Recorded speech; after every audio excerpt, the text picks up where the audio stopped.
Who's wrong and who's wronger? In this corner, followed by millions, James the Exploding Unicorn Breakwell. And in that corner, ignored by millions, Steve Shrinko Levers. Hey everybody, welcome back to Wrong and Wronger, the show where I patiently wait for James Breakwell to stop muttering to himself so we can hit record. And I'm always curious, James, now that the muttering is done and it seems like you're focused, how are you doing? You know, the delay, I can put a number on it. It was 13 seconds. From the time I hit record to the time I said, okay, go ahead and count us down. It was 13 seconds. Yet you felt the need in the intro to spend 30 seconds complaining about those 30 seconds. And now I'm going to spend 60 seconds defending my 30 seconds that you spent, or 13 seconds that you spent 30 seconds attacking. We've lost like 3 minutes of precious content now, and our viewer is going to be irate. And thus is the nature of the show. In case you're watching for the first time, you can expect a lot more of this and less. But James, now that we have gotten you back and focused, I'm wondering how you're doing. We've spent so much time talking about the ranch. And oh, by the way, I'll come back to that question. I don't mean to ask you a question and step on you, but I am in the small cabin today, as was suggested last week by James Breakwell. I can't recall another time where you've ever taken my advice. I gotta say, I'm a little overwhelmed right now. If you're going to start listening to my suggestions, I am going to change your life so drastically, and not necessarily for the better. Like just assume I have your best interests at heart, do everything I say, and then come back to the podcast each week and tell us all about it. And good times will be had by me. Yes.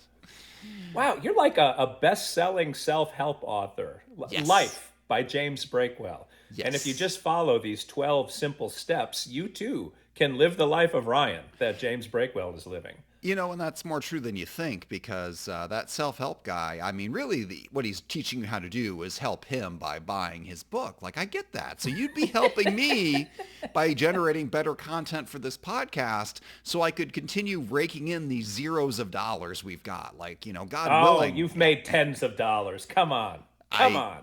You mean, I'm sorry, the podcast. Yeah. I thought you meant buy your books. Yeah. Okay. Let's.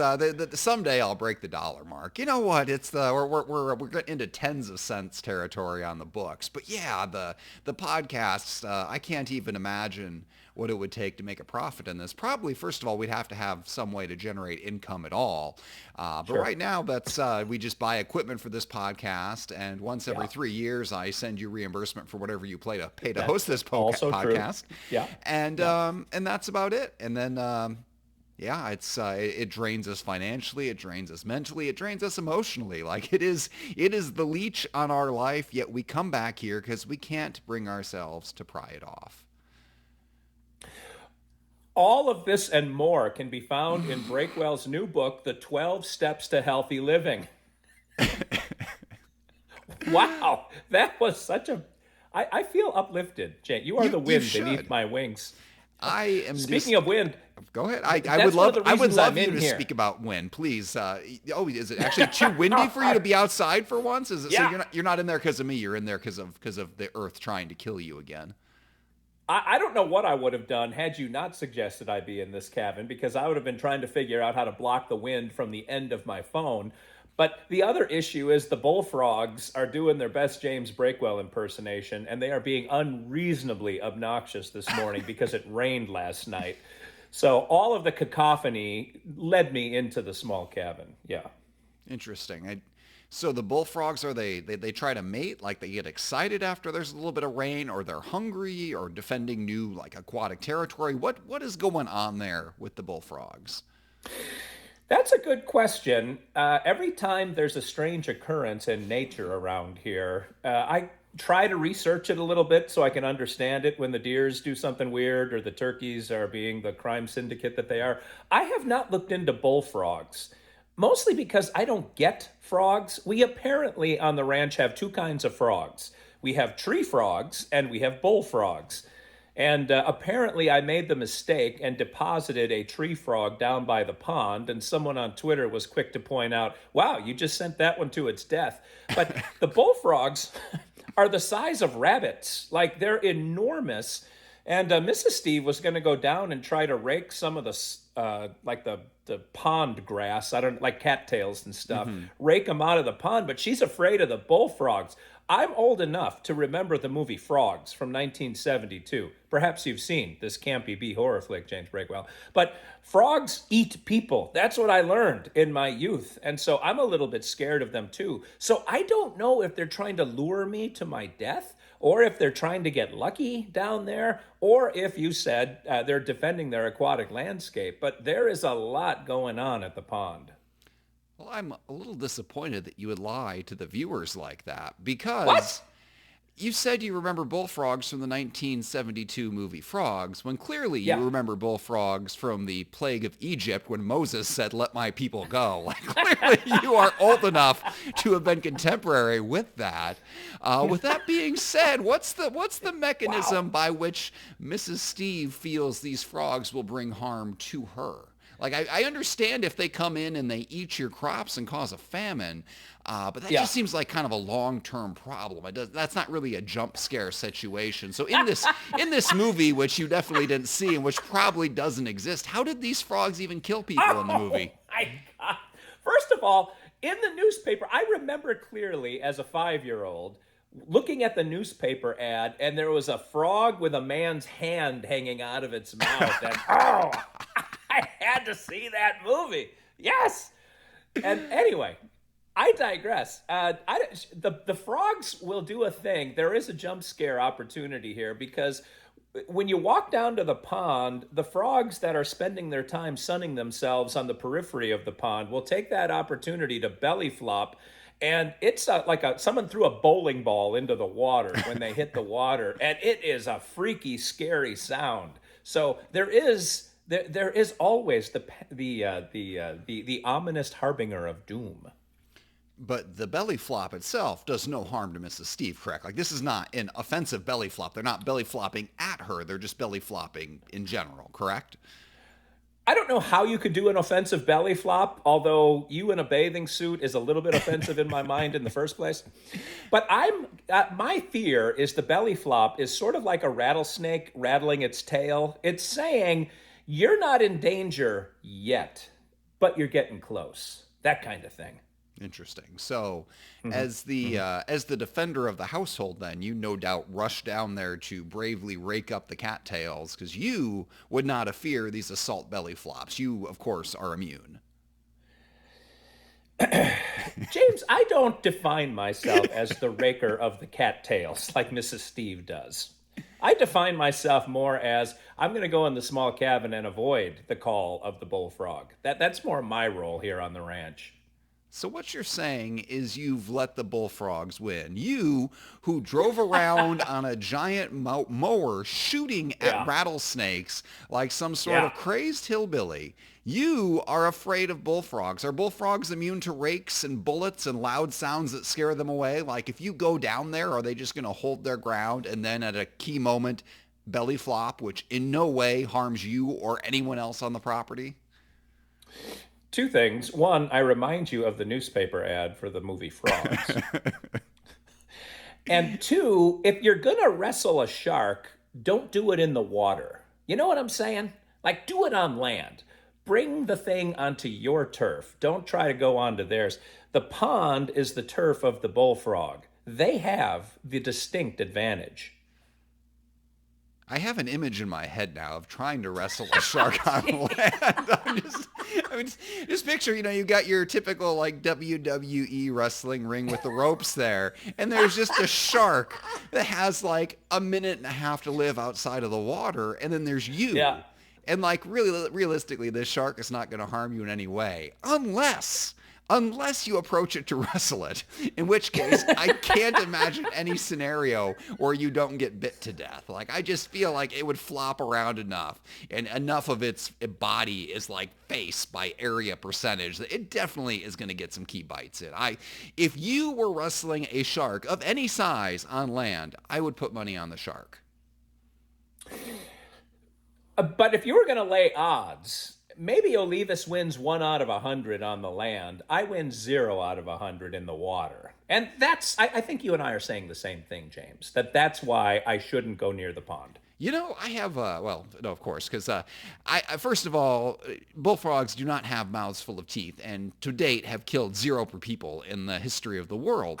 1972? But, you and I share an equal suspicion of sharks. Like, I am anti-shark in a way that should get me canceled off the internet.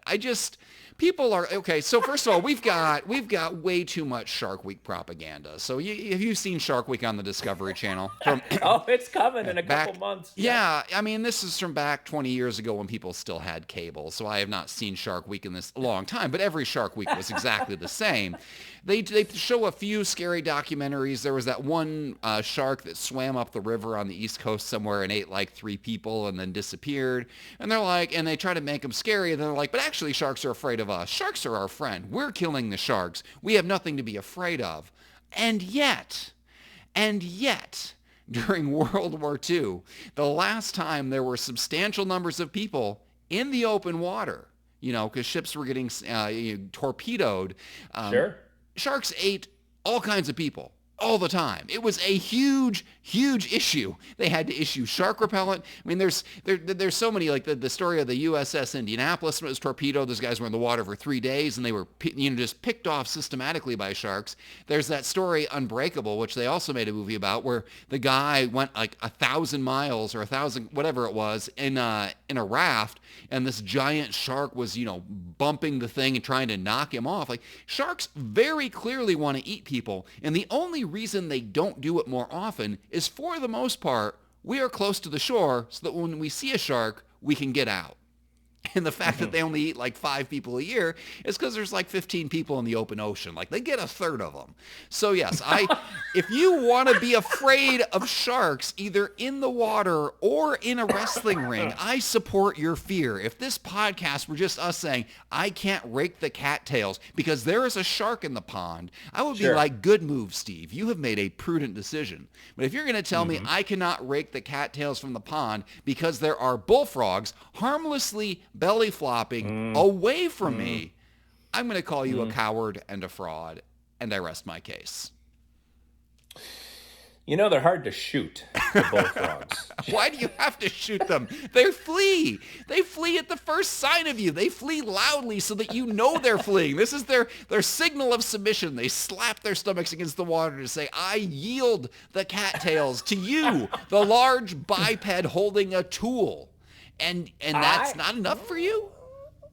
I think the belly flop is not I yield, it's more I dare you to set foot in my territory, because I, like the shark, have a distinct advantage when we're in the water.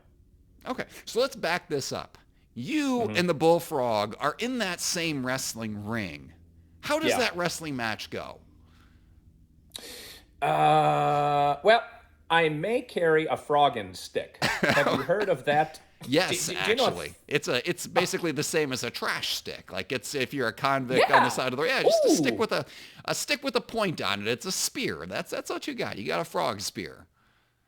Have we talked about this on this show? We have not. I can't believe you know what a frogging stick is. It's not like it's complex technology. It's literally a nail on a stick. I'm not the most worldly person, but I can wrap my head around that technology. I know I'm only an English major, but I got this one. But where would you have in your urban setting come across anyone who tells the tale of frogging? I don't know if it's... I can tell you're getting exasperated, James. I can't, it's like asking me, where did I learn about, baling hay? Or where did I learn about jumping out of airplanes? I've never done these things myself, but they exist in the zeitgeist. It's part of human society.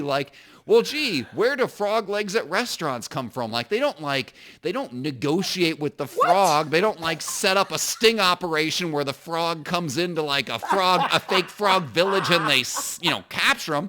If you want frogs to eat, you just go out with a pointy stick and you jab them because they are harmless and they are stupid and they can be defeated by a nail on the end of a stick. But yet with a 6-foot-long pole and a large metal fan on the end, something that covers a wide area, something so wide that even if a harmless frog belly flopped directly at you, like flying right at your chest, you could, even with your lack of hand-eye coordination, thwack that frog through the air and just send it into the stratosphere.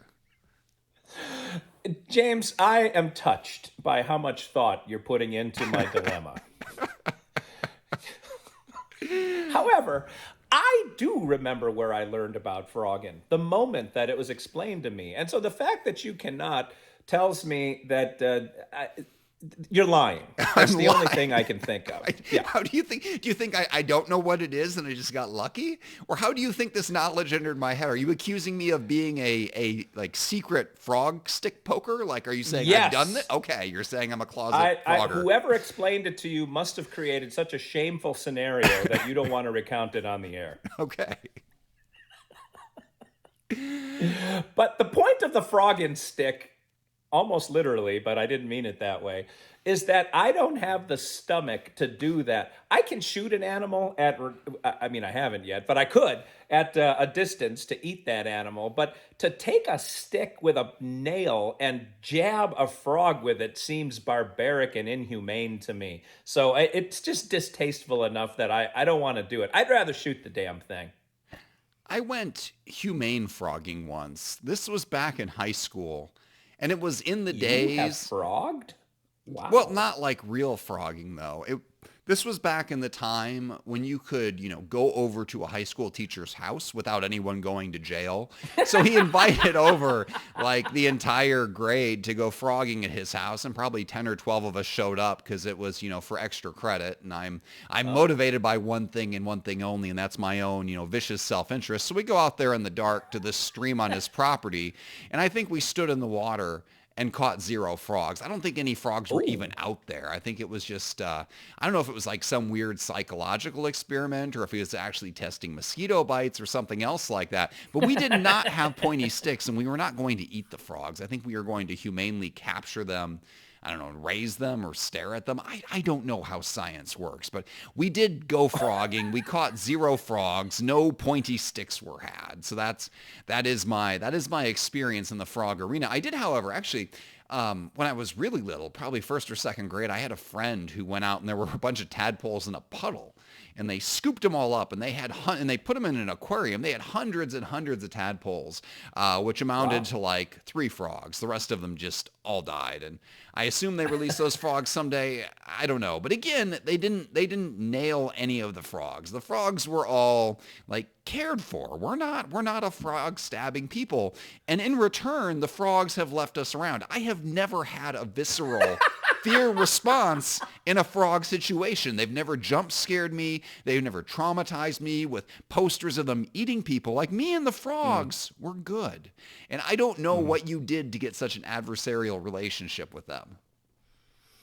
I don't know either. It might be that I started this podcast with you and now all of karma is stacked against me. But I feel like you right now, James.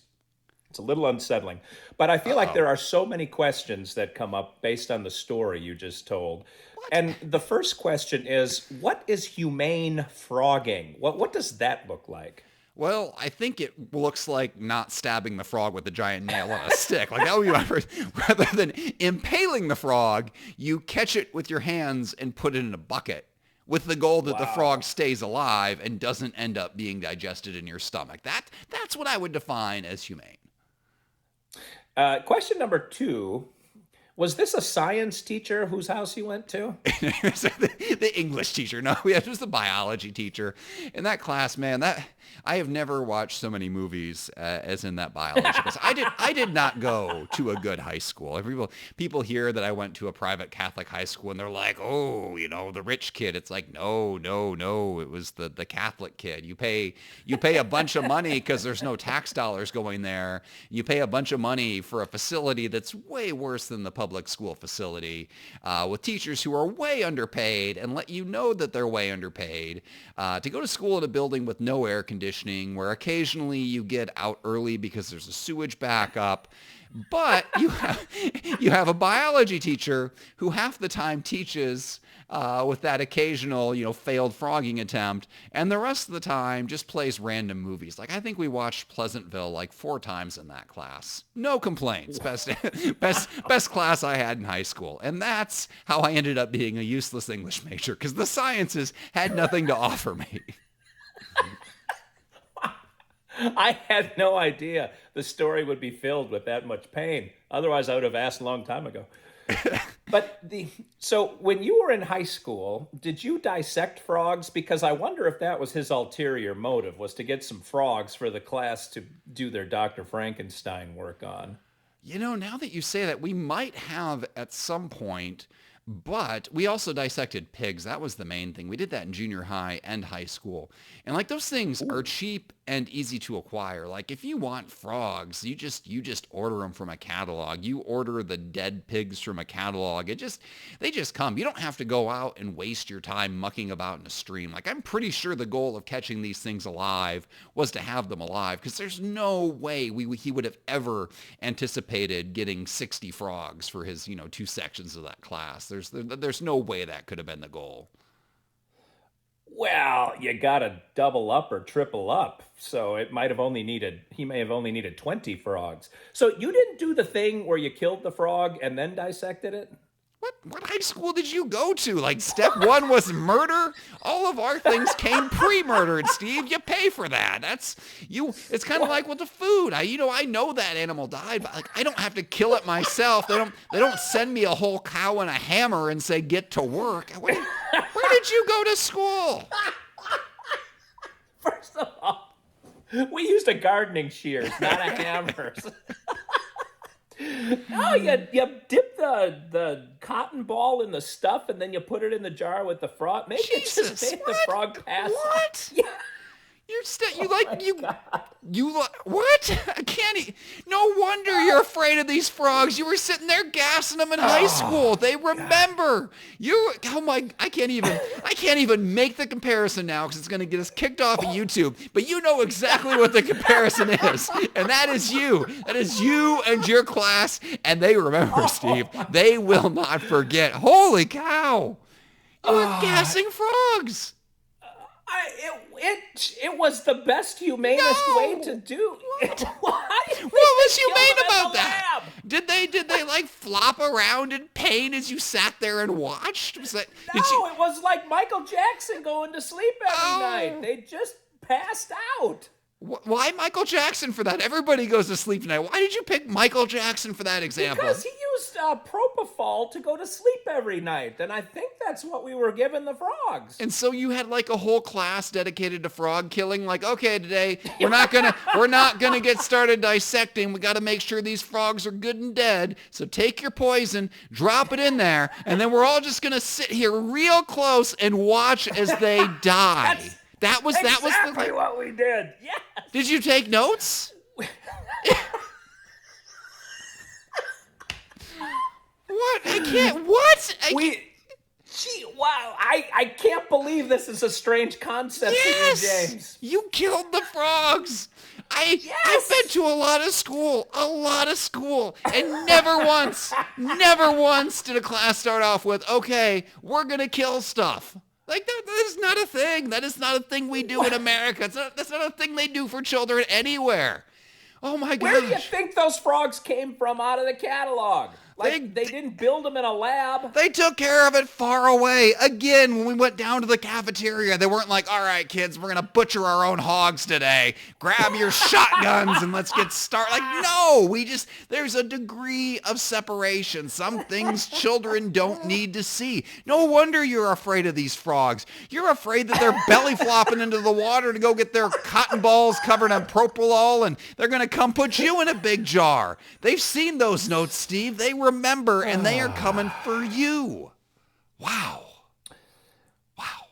Can't believe you think you kill a hog with a shotgun. But, no, they use I know what it is. It's like I don't know what it's like a pulse gun. It doesn't fire a projectile, but you know what? We're not even going to go into it because this is a good, humane podcast, and the only monster here is you. You keep your murdering impulses to yourself. I will protect the listener and the viewer, and I'm just going to leave it at that. We're going to let the entire internet pass judgment on your terrible childhood, but it does explain a lot. So I feel like we've made progress today with me thinking less of you. Well, we got to wrap this, but I would like to know from the viewers two things. One, if they've ever heard of frogging, and if they've ever frogged, because I still can't believe that you know what that is. And two, if anyone else had the thing in high school biology where you had to dip the thing in the thing and then put it in the jar with the frog and then dissect the frog. Because that seems like standard operating procedure from my point of view.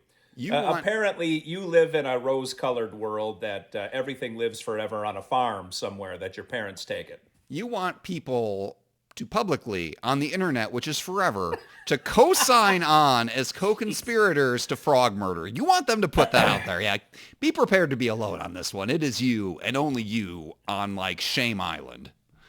God, I'm sitting here trying to remember my biology teacher's name in the 10th grade, and I can't remember.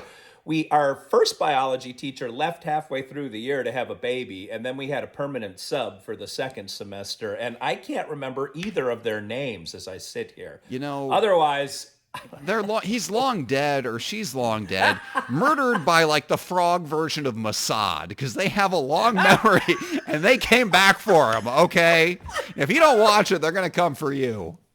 Wow. And if you don't keep watching this show, James is going to come for you. And not in the good way that you fantasize about. Oh, my, what? Oh. Steve, how did you make this worse? How? I'm trying to do a funny outro that's a little bit poignant. Please, just end this. This is Steve, the normal one, Olivas, for James, the constantly outraged Breakwell, saying thanks for watching, thanks for listening. We're going to miss all of you when we get wiped off of YouTube. And remember, as always, two wrongs can make a right.